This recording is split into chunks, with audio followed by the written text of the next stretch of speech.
Salam saudara, kita bertemu kembali dalam program seri Khotbah Pria yang Berdampak. Saya percaya bahwa saudara semua dipelihara Tuhan, selalu diberkati Tuhan, diberikan damai sejahtera, sukacita, dan kesehatan. Sekalipun situasi kita memang lagi sulit, tetapi kita harus percaya bahwa pemeliharaan Tuhan itu cukup bagi kita. Saudaraku, sebelum kita lanjutkan pelajaran kita untuk poin yang ke-9, untuk menjadi pria yang berdampak, kita berdoa.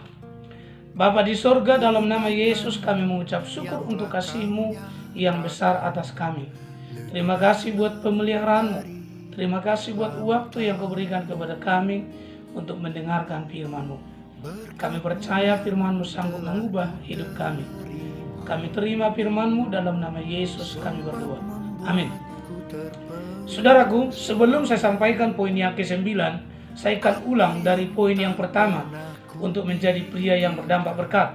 Saya berharap Anda sudah menetapkan hati, memutuskan dan berketetapan hati dengan mantap bahwa Anda akan menjadi seorang pria yang berdampak berkat bagi keluarga dan bagi gereja saudara. Yang pertama, saudaraku, untuk menjadi pria yang berdampak berkat, Anda harus menjadi seorang pria yang sudah diubah oleh kasih karunia Tuhan dan diubah oleh kebenaran. Yang kedua, Anda harus menjadi seorang pria yang kuat dalam iman, kuat dalam roh. Yang ketiga, Anda harus menjadi seorang pria yang maksimal dalam potensimu yang istimewa, dengan bakat, talenta, dan karunia yang istimewa yang diberikan oleh Tuhan.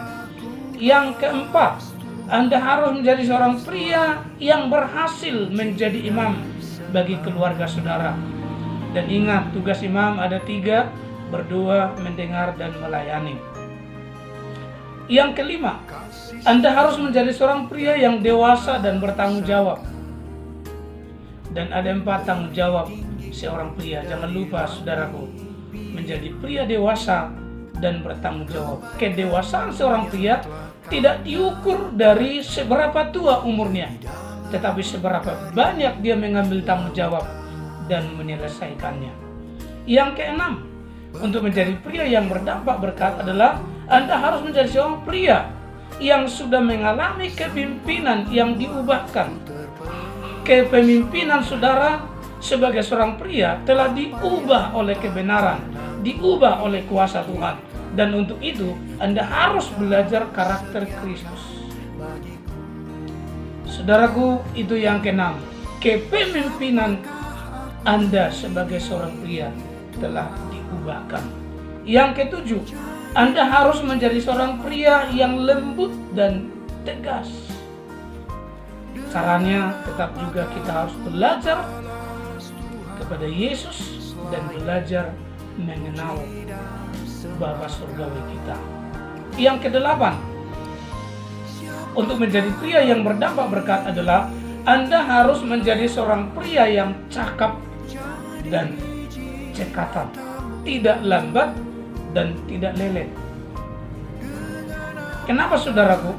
Karena hanya pria yang cakap dan cekatanlah yang dapat mewariskan hal-hal baik, hal-hal berharga bagi keturunannya.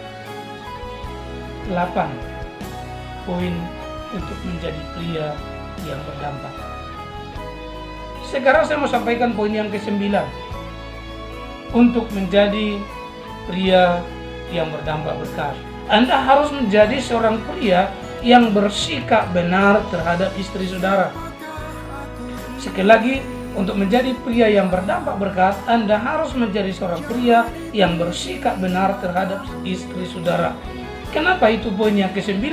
Karena ternyata ada banyak pria yang bersikap tidak benar atau bersikap keliru terhadap istrinya. Ada pria yang memperlakukan istrinya seperti pembantu. Ada juga yang memperlakukan istrinya seperti ban serap. Ada juga saudara yang memperlakukan istrinya seperti pelayan, tidak dihargai, tidak diberikan ucapan terima kasih, dengan dalih itu kan sudah menjadi tugasnya sebagai seorang istri. Bagai ban serap, perlu dipakai, nggak perlu nggak dipakai. Ada juga yang memperlakukan istrinya seperti mamanya. Makanya ada pria yang ingin diperlakukan oleh istrinya seperti mamanya memperlakukan dirinya. Ada juga pria yang bersikap kasar kepada istrinya, tidak tahu terima kasih. Tidak ada kata maaf, main pukul, dan perlakuan kasar lainnya. Itulah beberapa contoh sikap yang keliru dari seorang pria terhadap istrinya. 1 Petrus 3 ayat yang ke-7, demikian juga kamu, hai suami-suami, hiduplah bijaksana dengan istrimu sebagai kaum yang lebih lemah.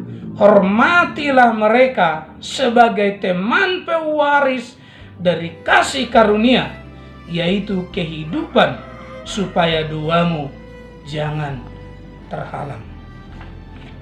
Saudaraku, sikap yang benar terhadap istri adalah yang pertama, hidup bijaksana dengan istri sebagai kaum yang lebih lemah.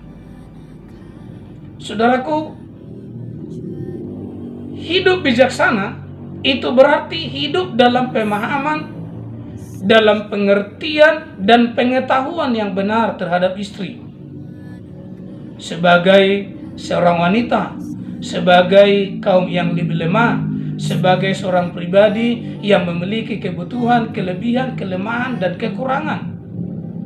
Karena itu Anda harus mengenal istri Anda dengan benar. Apa kelebihannya, apa kebutuhannya, apa kelemahannya, apa kekurangannya, dan lain sebagainya. Hidup bijaksana dengan istri saudara, maka saudara akan semakin mengenal kebutuhan, kelebihan, kelemahan, dan kekurangan dari istrimu. Karena itu, bersikap benar terhadap istri yang pertama adalah hidup bijaksana dengan mereka. Yang kedua, bersikap benar terhadap istri adalah menghormati istri sebagai teman pewaris dari kasih karunia Tuhan. Etkul berkata, segala sesuatu yang dihargai akan bernilai tinggi, dan segala sesuatu yang direndahkan akan bernilai rendah. Karena itu, belajarlah menghargai pasanganmu, maka pasanganmu akan bernilai tinggi. Belajarlah menghormati pasanganmu, maka pasanganmu juga akan menghormati dirimu. Memperlakukan wanita sama seperti Kristus memperlakukan wanita. Yang pertama, menghargai mereka. Yang kedua, menghormati dan memperlakukan mereka dengan sopan dan lembut. Mendengarkan mereka, membela mereka dari siapapun, bahkan termasuk dari ibu kita, dari mama kita. Mendoakan mereka dan menyucikan mereka dengan firman. Sekalipun mungkin istrimu tidak benar, memiliki banyak kekurangan, memiliki banyak kelemahan, tetapi sebagai seorang pria yang berdampak berkat, Anda harus menghormati mereka. Hargai mereka, karena apa saja yang Anda hargai akan bernilai tinggi.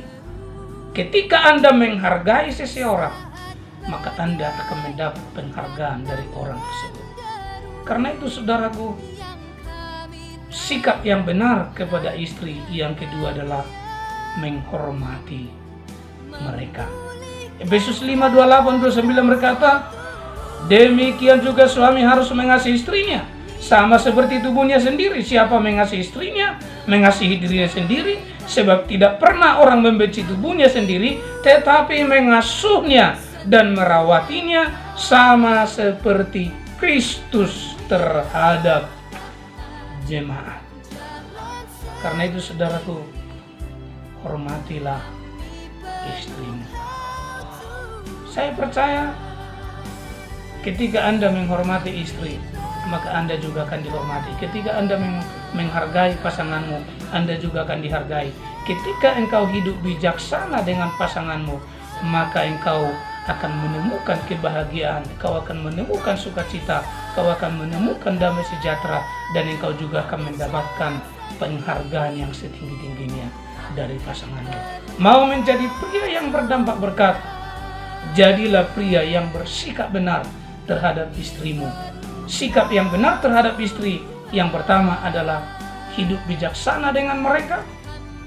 Yang kedua, hormati mereka. Sampai ketemu besok. Saya akan sampaikan ada 5 kebutuhan terbesar dari seorang istri, supaya kita bisa bersikap benar kepada istri kita. Besok saya sambung kembali. Tuhan Yesus memberkati kita berdua. Bapa di surga, dalam nama Yesus kami mengucap syukur.